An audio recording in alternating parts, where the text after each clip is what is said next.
fraternal saludo de paz y bien. Les habla Arnaldo, coordinador de pastoral de la seccional Caracas Centro de ABEC, en el nombre del Padre, del Hijo y del Espíritu Santo. Estamos en el 24º domingo del tiempo ordinario y la liturgia nos regala el Evangelio de Marcos, capítulo 8, versículo del 27 al 35. El Evangelio de hoy nos presenta a Jesús como siempre en movimiento, en camino, y detrás de él caminan sus discípulos. Ya los discípulos tienen un tiempo considerable conociéndolo, escuchando sus enseñanzas, conviviendo con él y viéndolo actuar. Saben que es un ser humano extraordinario. Sin embargo, después de este tiempo de comunión de vida con el Maestro, no habían logrado captar su verdadera identidad. Conocer a Jesús es una tarea de toda la vida. En esta vida no lograremos conocerlo totalmente, pero como los discípulos en el Evangelio, podemos quizás haber estado por años estudiando la figura de Jesús, estando en la iglesia, y en realidad tener una imagen totalmente errada de su persona.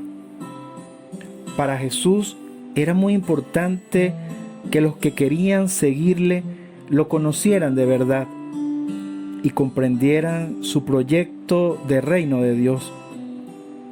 Por eso les pregunta: ¿quién dice la gente que soy yo?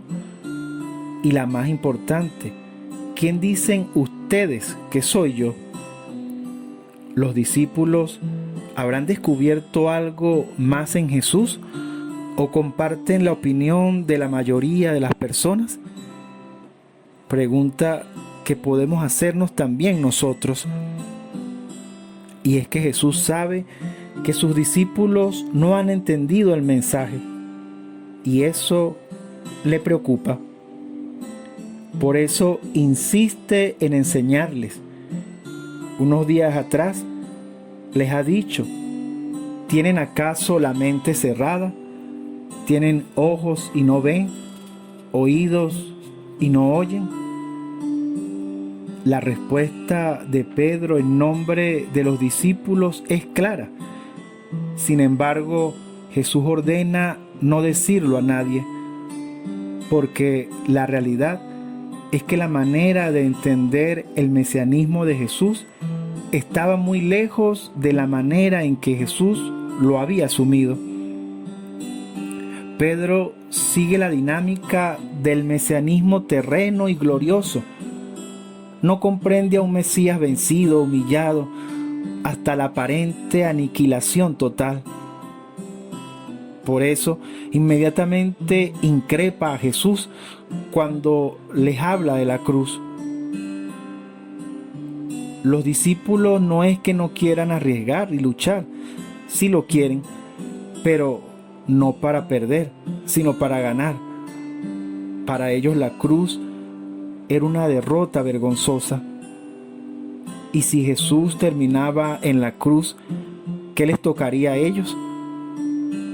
Jesús es el Mesías que no esperaban, el siervo sufriente del que nos habla la primera lectura de Isaías, que carga con los pecados del pueblo, del mundo, difícil de aceptar.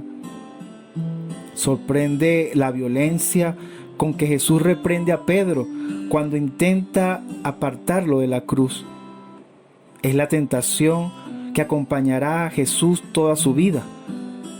La tentación con la que es tentado por Satanás en el desierto. La de darle todos los reinos, tentación de poder, ser un Mesías glorioso que vence a través de la fuerza. Jesús se pone a enseñarles a raíz de esta pregunta para aclarar las exigencias para todo aquel que quiera seguirle. Exigencias que no son negociables, solo pueden ser aceptadas. Todo cristiano debe negarse a sí mismo, tomar la cruz y seguirle. Negarse es dejar de pensar solo en sí mismo, salir del egoísmo para pensar en un proyecto de vida para todos.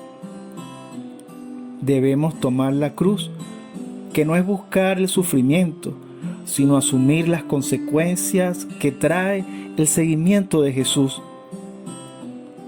Es una invitación a amar hasta las últimas consecuencias. La cruz era el castigo de los esclavos. Abrazar la cruz es tomar la decisión de convertirse en siervo de los demás. Y seguirlo es hacer nuestro su proyecto de reino, jugarnos la vida con Él por amor a los demás. Hoy, en este contexto de pandemia, violencia, pobreza en la que vivimos, Jesús nos sigue preguntando: ¿quién soy yo para ustedes? Pero la respuesta no es teórica, no es verbal, debe ser con el lenguaje de los gestos, de las acciones, hacia mis hermanos más vulnerables, hacia mi familia, hacia las personas que más quiero y a las que no quiero tanto también. ¿Qué estoy dispuesto a hacer por ellos? Responder la pregunta que nos hace Jesús implica una forma de situarnos ante la vida y ante los demás, al modo de Jesús, no desde arriba, desde el poder, desde la soberbia, sino como Jesús, que fue un Mesías que se descalzó, se despojó de todo para convertirse en compañero de camino, para compadecerse de todos. ¿Estamos haciendo lo mismo?